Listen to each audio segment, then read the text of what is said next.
All right. Ugh. Took 36 games, but we finally had one of these babies. It's funny. It honestly tonight made me think back to when I started doing these at the end of the 2017-18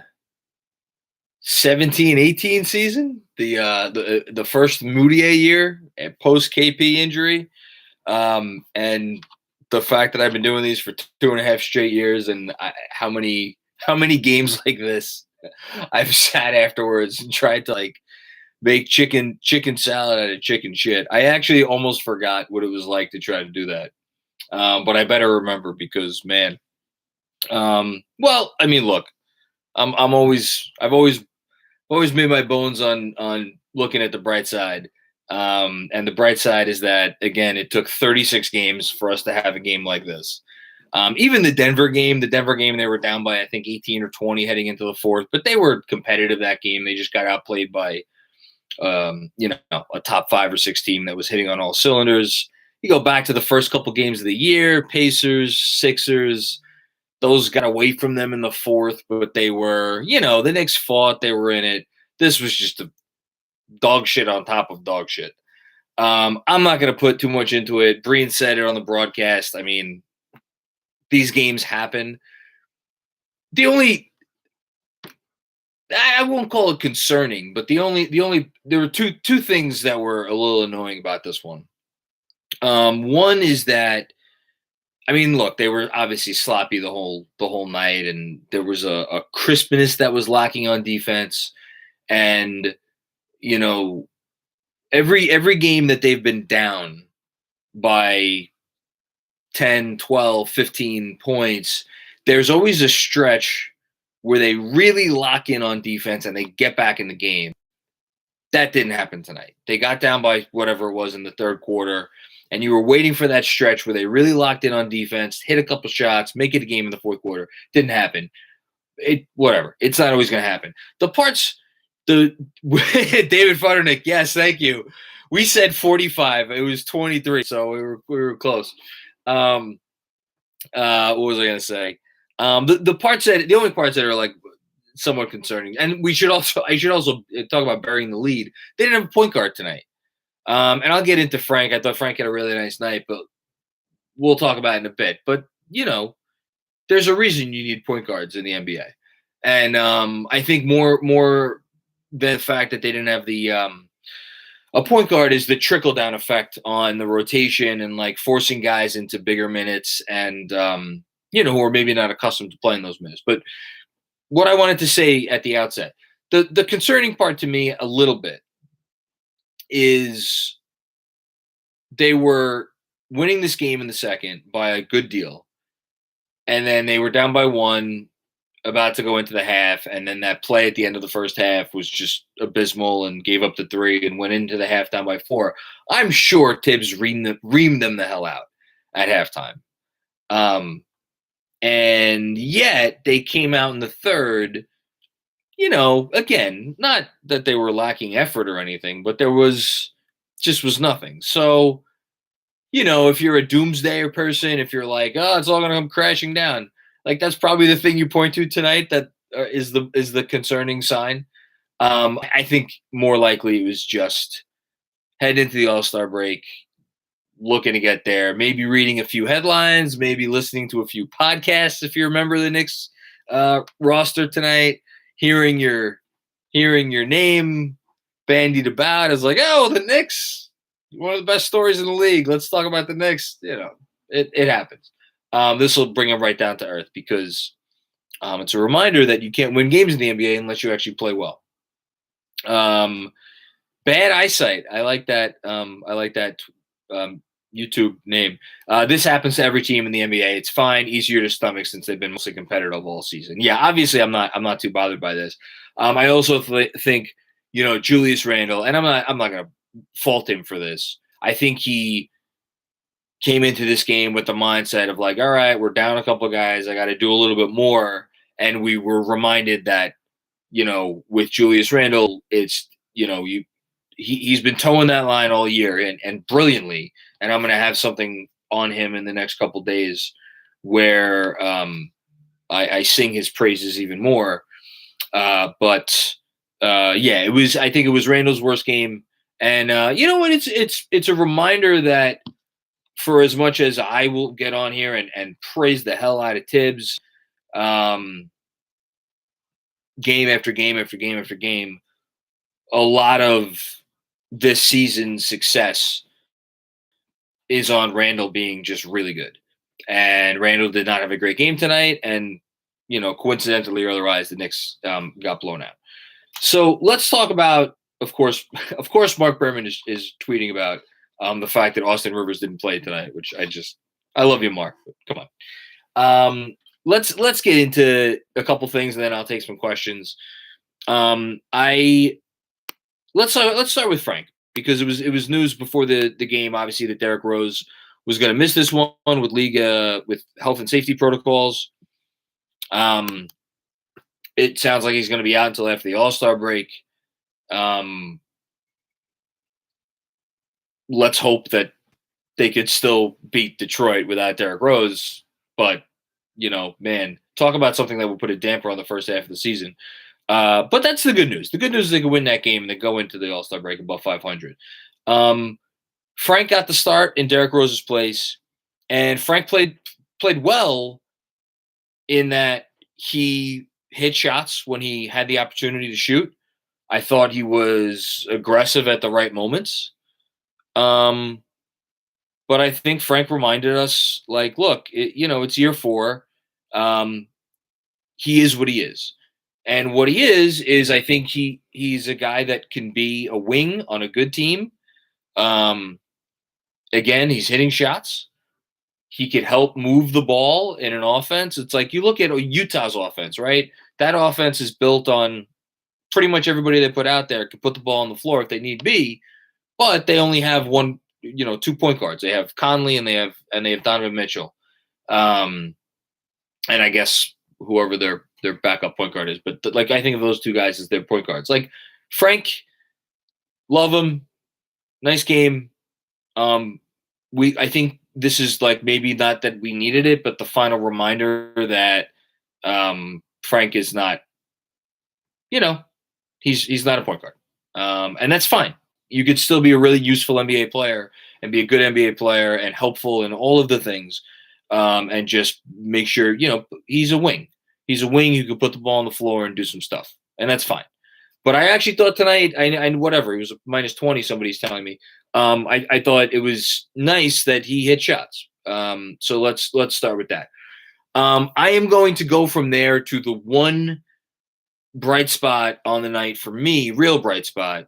And I know he was a minus 23. Again, individual game plus minus is not a thing that I really care about a whole lot. RJ Barrett only scored 15 points. But 15 points on 9 shots. And I want to he got to the line 6 times. I thought that was important. But I want to highlight a couple of plays in the second half where I've spoken about this a lot on these things. He was patient. And one had resulted in he got the foul call on him, and he went to the line. And I think that might have been the one where he missed 2. And there were 3 plays in the second half where you just saw RJ Barrett be more patient with the ball in his hands. And that contrasted to me from the first half, where he had a nice first half, hit some threes, had a couple nice moments, had that beautiful step back, awesome stuff, love it. But he also had a couple of drives in the first half where type of stuff that we've seen, drives that were maybe not the best attempts, but just really, really nice to see the good stuff from RJ throughout this game, growth within the game. I commented on that after whatever the game was last week. And yeah, I don't mind his turnovers because they were not on him. He tried to get a ball into Noel. Nerlens Noel, I love you, man. You're playing nice defense, filling in admirably for Mitch. But man, oh God, butter sticks forehands. I'll just leave it at that. But tonight's not on Nerlens Noel. Do I need to say anything about Reggie Bullock other than that like he was just nonchalant. Like we always talk about, this team needs an upgrade at point guard, and they do. Ideally, a starting point guard who could do some stuff is important. They really need an upgrade at the 2 also. If there was ever a night for this baby to come, this would have been it. Thank you, Michael. Yeah, I was saying to my wife before, although I want to see, at this point, I want to make it past Thursday. Anyway, let's talk about, I want to end on a high note, or a higher note. So let me talk about Toppin now. Toppin was bad. And he, I found it interesting. Breen said at the end of the broadcast that Obi just needs to play. And I agree with that. Obi does need to play. Playing minutes is important.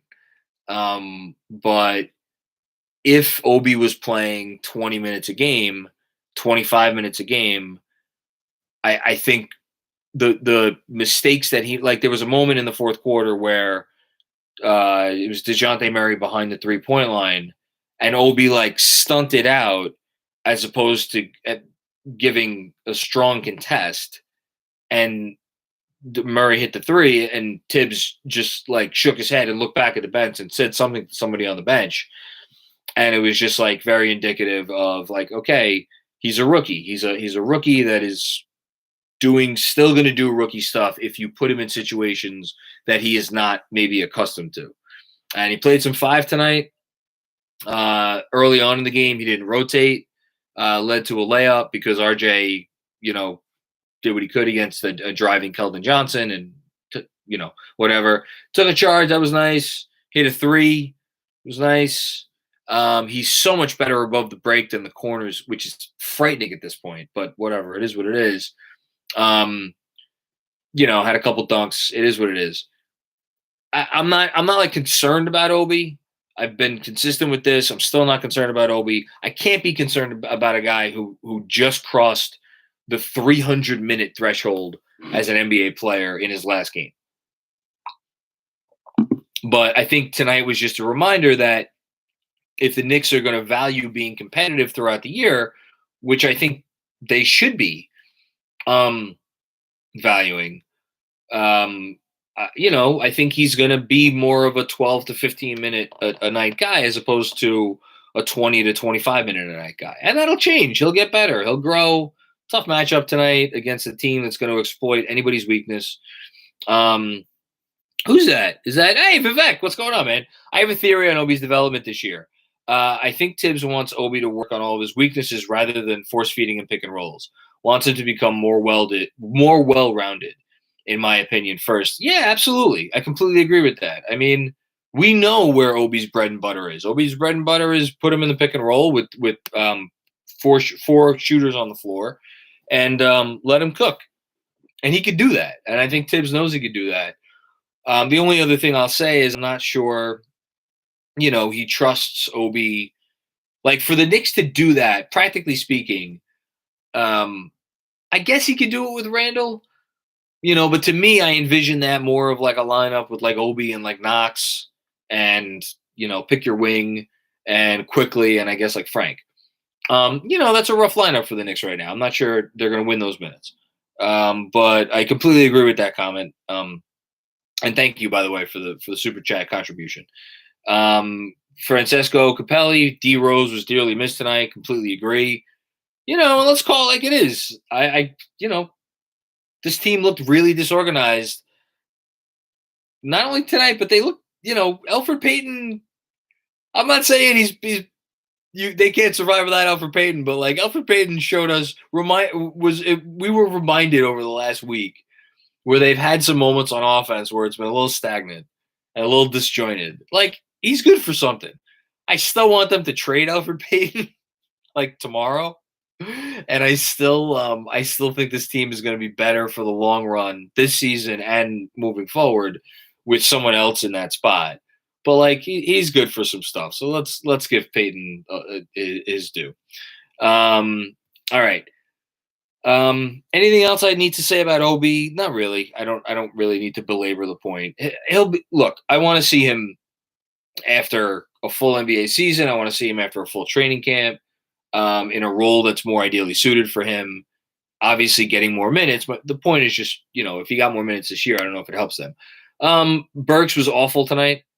He was 1 for 9. I did not that it's all on him, but didn't help. Kevin Knox made some shots. Nice to see. Thank you for your contribution, Kevin Knox. All from 3. It's fine. And let's talk about Quickly. Quickly took 21 shots in 29 minutes. I'm not sure if anybody saw this. Yeah, I agree with that, by the way. Sheldon Gomes, get Burks off the ball. Talk about an area that I was wrong. I was about to write in the newsletter about a week ago that, let's give Alec Burks more playmaking opportunities. No, let's not do that. Keep him out on the perimeter shooting. Anyway, Quickly. I mentioned today in the newsletter that he was leading the Knicks in Robert, hold on. Robert, I'm going to get to your question in a second. That he's leading the Knicks in field goal attempts for 36 minutes.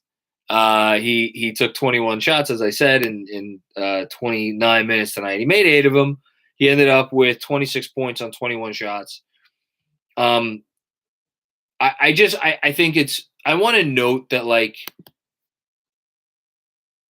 didn't have his best game tonight, but it's really important for them to have him as their rookie.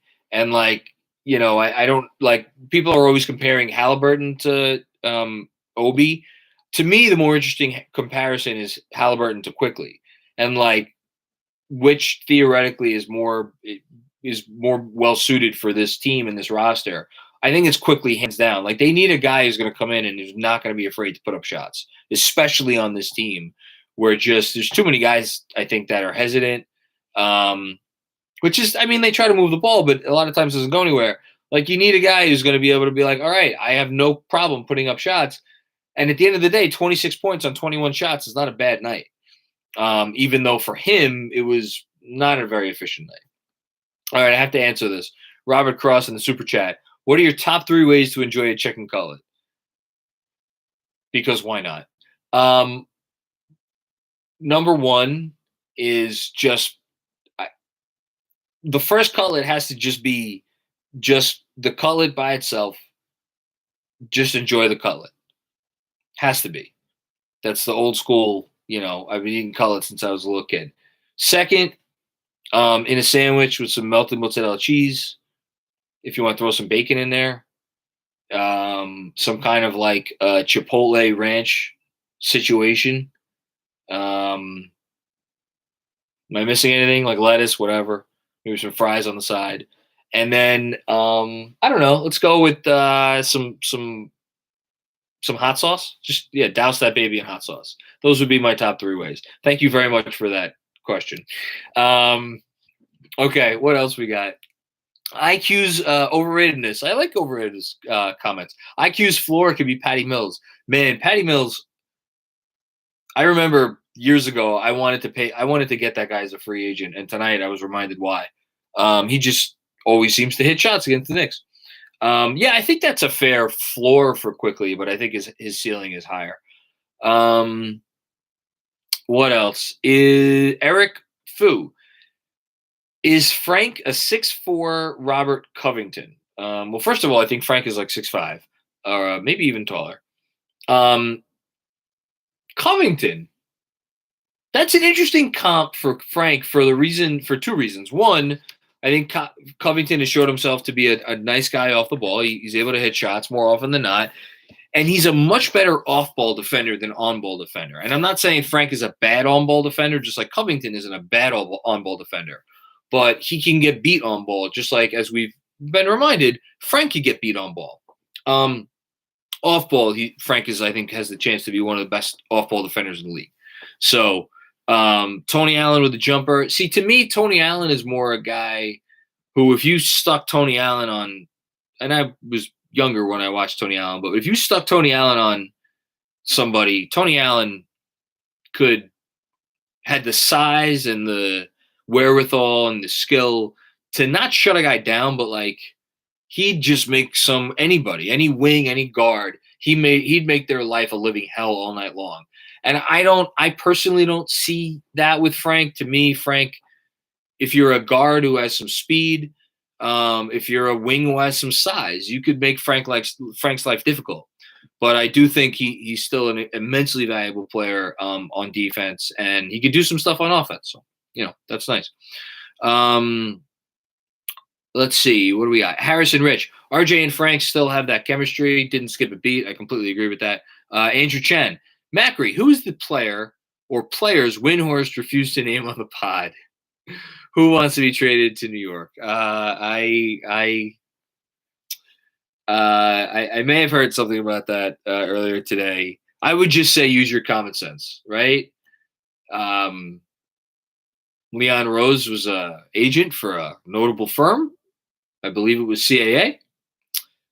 So you got that going.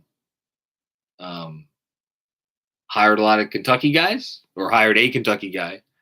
Kentucky connections, William Wesley. So CAA, Kentucky. You look at what the Knicks might need down the line. Look at other connections, maybe the coach, who he's coached before. We'll leave it at that. Anyway, what else we got? French and fashionable Pat Bev. He is fashionable. He is fashionable. Now I've opened the floodgates. Do Randle and Cat work together? Yeah. I mean, let me just say in regards to Karl Anthony Towns, whose name I have not said, but just speaking theoretically, I think Karl Anthony Towns needs to commit to being open to do the things that you need to do to win basketball games. And I don't necessarily think it's a coincidence that the Wolves are 1-9 since he came back. Yeah, they've played some tough games, and they just fired their coach and brought in a coach who completely from the outside, and they were on a nice little stretch before they fired their coach of keeping games close, and Cat was a part of that, and he's, and all of that, and he's arguably he might be the best offensive center that the game has ever seen by the time it's all said and done. But I do think that there is something maybe lacking there. And at the same time, I say that knowing that he's had an incredibly difficult year. I don't pretend to know what it's like to lose a biological parent, at least. So I imagine that must be tough. But in terms of him and Randle, I mean, they could both shoot. So, and I think Randle's defense has taken a step up, and I think Karl Anthony Towns has the ability to be a good defender if he wants to put his mind to it. Not a great defender, but I think he could be a passable center on defense. He's not Nikola Vucevic. I mean, if Jokic could be a passable center on defense, Karl Anthony Towns sure as shit could be. So that's my thoughts on Karl Anthony Towns. And I think Tibbs would absolutely welcome him. If Karl Anthony Towns was bought in and really wanted to, like, knowing especially what it is to be coached by Tibbs and what it requires to be a focal point on a Tibbs team, I think if he was willing, I think my guess would be that Tibbs would, be like, all right, if you want in, you could have back in, but you know what it's going to be about. That's my guess. These are all guesses. We're just talking in hypotheticals, not anything other than that. And this, I don't mean this discussion for me to imply that, like, I think like Mitch is not like a long-term piece, or I don't like Mitch, or we should get rid of Mitch, or any of that stuff. Just, these are all hypotheticals. Anyway, what else we got? Give me some other questions, or comments that are interesting. And then I'm going to get out of here and write a newsletter. Malaka 1606, D'Lo sucks. I agree with that. I do not think D'Lo is a winning basketball player. Jonas with a comment. I'm sorry, Macri. If you think we could survive with the Burks and Bullocks of the world, but we can't, we need to draft a 3-and-D or sign a Gary Trent Jr. type. Consistency just improves the team. Yeah, I agree with that. I said it earlier, I think in the live stream, for as much as we always talk about needing to improve the one, this team, it's a shooting guards league. Hold on. Let me take this really quick. James Lee with a comment in the super chat. If RJ to be traded, who would you be happy with? No one. I don't want RJ to be traded. I'm harder on RJ than anyone. I don't want to fucking trade that guy at all. That guy's a building block. He's the foundation of the New York Knicks as far as I'm concerned. Don't trade RJ Barrett. Don't entertain trading RJ Barrett. Sorry, just get that out of the way. It's a guards league. It's a wings league. It's a creators league. And the Knicks are starting, are playing Reggie Bullock and Alec Burks 48 minutes at the shooting guard spot. Not to say that either of those guys have done a bad job, but if you're gonna have shooting guards playing 48 minutes and neither of them creates in the least, and what Alec Burks has been doing of late is not what I consider creating. If they're not going to create, they have to be off-ball, movement threats from deep. And they have to, one of them, you have to get 30 minutes from a guy who's an elite three-point shooter, off movement, all of the stuff. Maybe could put the ball on the floor a little bit. And for as much as I like Bullock and as much as I like Burks, neither of them are that player. And if you're going to be a good team in the NBA now in 2021, I think you have to have that guy, which is why I always go back to the same thing. I don't think the Knicks are a good team yet. I think there's 10 good teams in the league. Are the Knicks the 12th best team, the 14th best team, the 17th best team? I don't know. But I think they're somewhere in that range. And I think until they get that upgrade somewhere else on the roster, whether it's a real point guard who could do some stuff, who I don't know who that's going to be on the trade market this year, or a wing who could really do some stuff. I just don't think they're going to have a chance to move into that upper echelon. So your boy Benz. Love that name. Love saying that. Elf to the Clips for Kennard. Tell me why not. Win-win for both. They just signed Kennard to that contract this offseason. So I don't know. Do they want to trade him already? I haven't heard anything or read anything. Maybe you know something I don't. So I would think the Clippers say no. But I also don't know that the Knicks want to commit to paying Luke Kennard $16 million a year. Because I'm not sure how tradable that contract is. And if the Knicks are going to commit money to somebody who's not a star, I think they're going to want to be damn sure that the contract is tradable. So I don't think they would take Kennard on. So I think both teams say no. Michael Aaron, love Michael for his comments and for his generosity in the super chat. Thank you, Michael. RJ saying, yo, I'm a Knick was enough for me to be invested in him as a building block before he even played. And he's getting better before our eyes. Can't agree more. He is having, again, I was down on him in the beginning of the year. I never said any of the nonsense about G League, but I was a little down on him at the beginning of the year. I was down on him a couple weeks ago. But even when I've been down on him, it's impossible not to see just the character and the makeup and the work ethic and the commitment to being great. And I think he's going to be great someday. Does great for him mean, the 20th best player in the league or the 30th or the 35th? That's, I don't know, whatever. That'll play itself out. But he's a guy you build around. You don't trade RJ Barrett. If you're this franchise right now, you just don't do that. We had another comment. Thank you everybody for the super chat comments tonight. I really appreciate it. We're obviously, we're a little conglomerate here. Me and Andrew Claudio doing our thing with Jeremy Cohen and Chris Persianen and a couple other people helping out. But these super chat comments really mean a lot. So thank you. What are your thoughts on Windhorst saying that a star player is going to request a trade to the Knicks in the year? What star do you think it could be? You're obviously a little late to this one. I think keep an eye on Minnesota. That's all I'm gonna say. Okay. What else do we got? What else we got? The following needs to be situational. This is a question, something from Jackson Raceback. Two of these three, Bullock, Burks, and Peyton. The lineup in garbage time needs to be permanent second unit when Mitch returns. Emmanuel Quickly, Frank, Knox, Obi, Noel. Okay, so you're projecting like what do we do during garbage time? Yeah, I mean, I think Frank should be. I didn't say this, but I should say it explicitly. I think Frank has played well enough to show that he is a rotation NBA player for a decent team.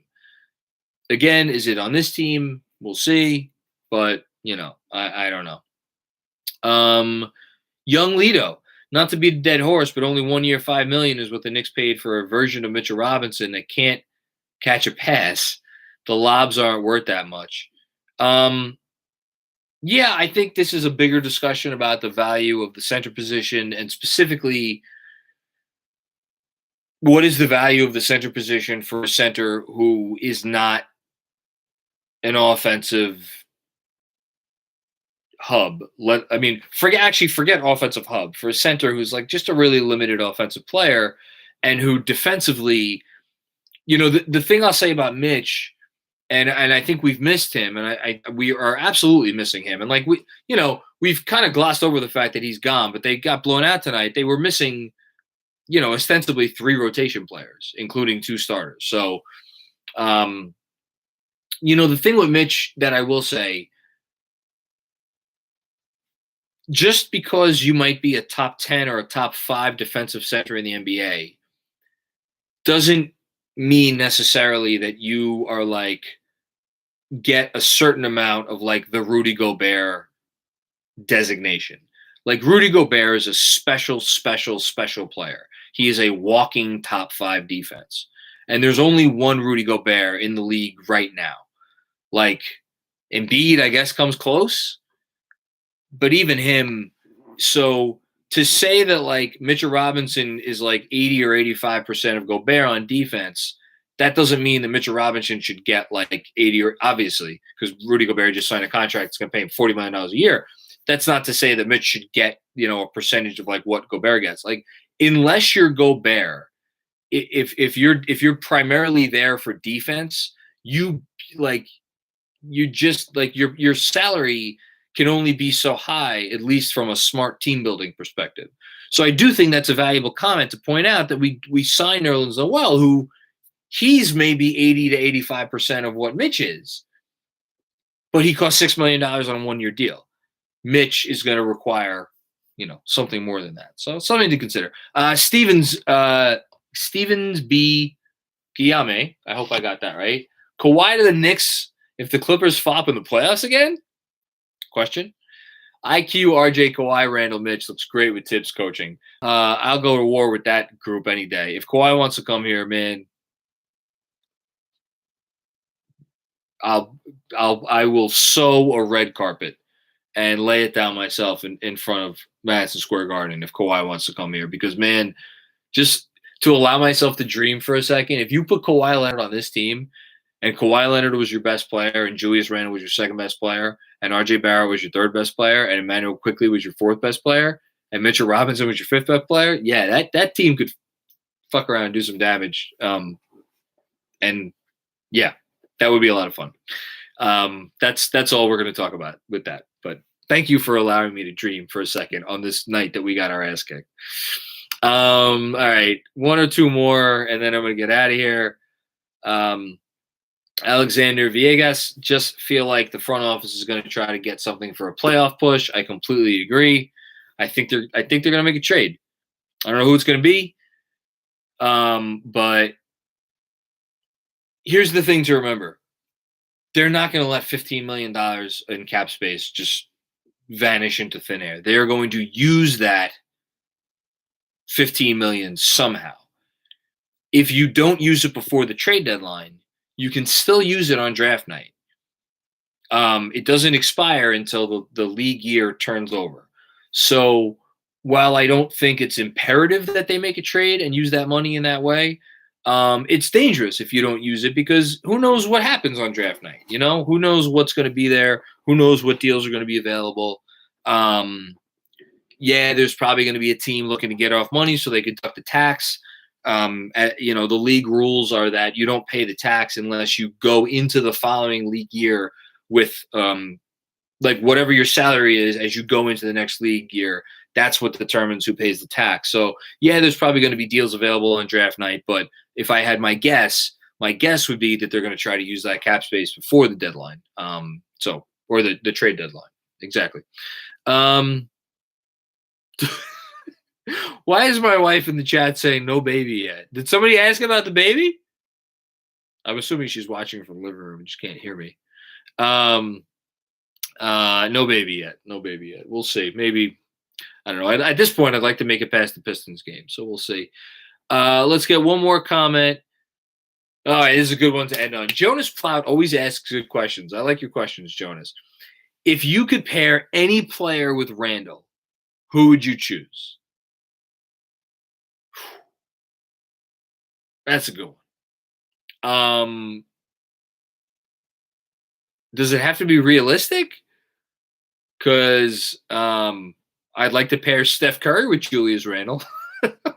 Like that'd be fun.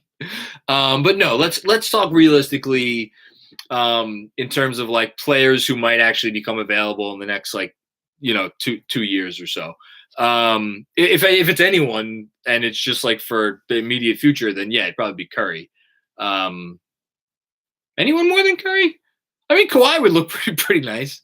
Kawhi, I don't know how to pick between these guys. Of realistic guys who might become available in the next couple of years. Hold on, I'm gonna give you a real answer here. I like these questions. Realistic guys who might become available and could really raise their ceiling a good amount. Something about the Beal-Randle combination, it leaves me wanting more. I don't know what about it, but I have Yash who comes into these rooms sometimes and like talks about like, oh, Beal and Randle and RJ, that's a championship core. I'm not buying that. There's something, I don't look at Beal as that level of player. Booker's interesting. Cade Cunningham. Yes, Cade Cunningham. That's the right answer. I'd love Cade Cunningham on this team, but I don't know if that's going to happen. Man. You know who I'd like a lot? De'Aaron Fox I'd like a lot. You give me De'Aaron Fox. Again, I know he just signed an extension in the offseason. But talk about guys in bad situations. Luka, obviously, yes. Luka, all the obvious answers, like yes, yeah, yes. I'd love Luka next to Julius Randle, but Fox, I want to see that guy in a good situation, with some weapons around him and like a good coach, and I think that guy is really good. I think Fox, RJ. Yeah, somebody just said it. New York City Rich. Fox, RJ, Randle. Give me Mitch at the 5. It's fine. Quickly. Man, that would be fun. I don't know that Fox could demand a trade anytime soon, unfortunately. But yeah, I think there's a lot of options, and I think they're going to get somebody in the next year. I God knows Brian Windhorst knows a hell of a lot more than me.